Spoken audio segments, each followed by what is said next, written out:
Get those images in your head from the 80s of young men wasting away to skin and bones. Go ahead and get those images out of your head, please. Today, 30 years after HIV/AIDS was first discovered, people are surviving. They're living full, successful, healthy lives. It's not the death sentence that it once was. Brave men and women are coming out of the shadows to tell their stories as well.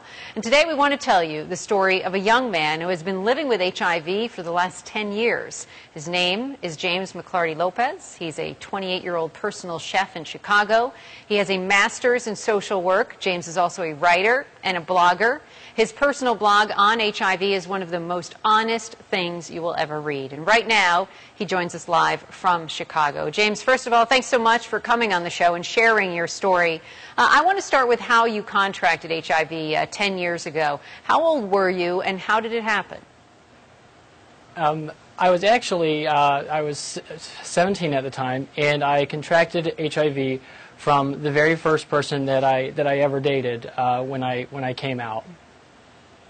And you contracted HIV, so that would have been in 2001, I believe, but you didn't find out about it until it was 2005. What happened, and how did you find out?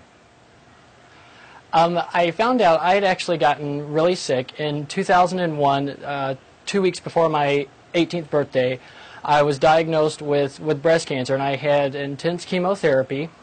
And so, you know, chemotherapy pretty much just destroys your immune system anyway.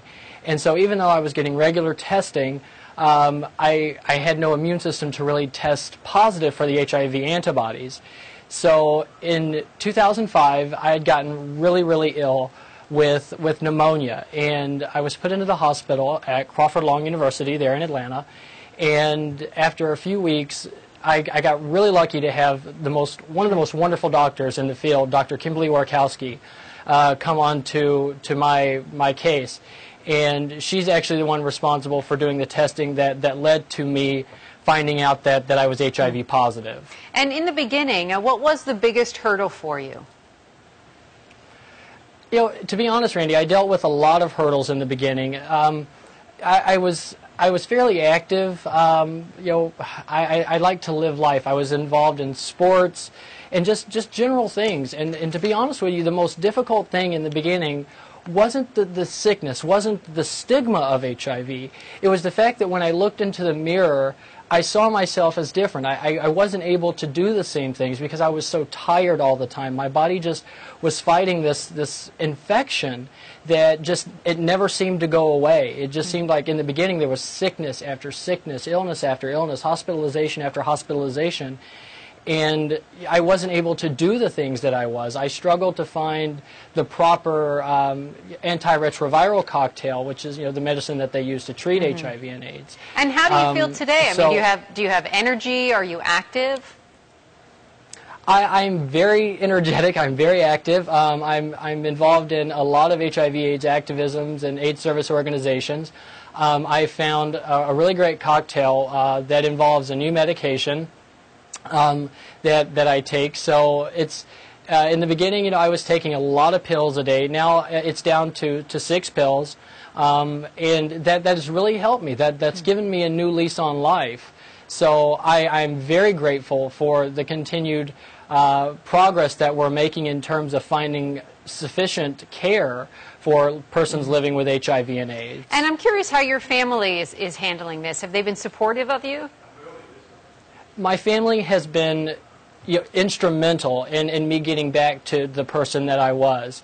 In the very beginning, my family did struggle because they had that image of HIV and AIDS from the early 80s where people were just dying left and right.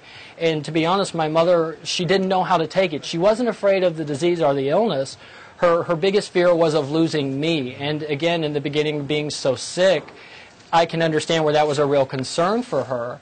But my mother, she got involved in my care. She would go to my doctor's appointments with me, and it got to the point to where she too understood that this is something that you can live with. and she's actually written articles for editorials for newspapers where she lives in Georgia, speaking about how her personal struggle and her journey with it. And I have to tell you, in all sincerity, that my mother is probably one of my biggest heroes in terms of being able to overcome the stigma of having someone close to them with HIV and AIDS. Well, James, that is certainly nice to hear, and I'm sure your mother, if she's watching right now, certainly appreciates you telling our audience that. And we certainly appreciate you coming on, and we're glad to see you feeling so good and continuing to manage this disease. Thank you so much. Thank you for your time, and I really appreciate all those stories and the hard work you're doing to bring a picture to this disease.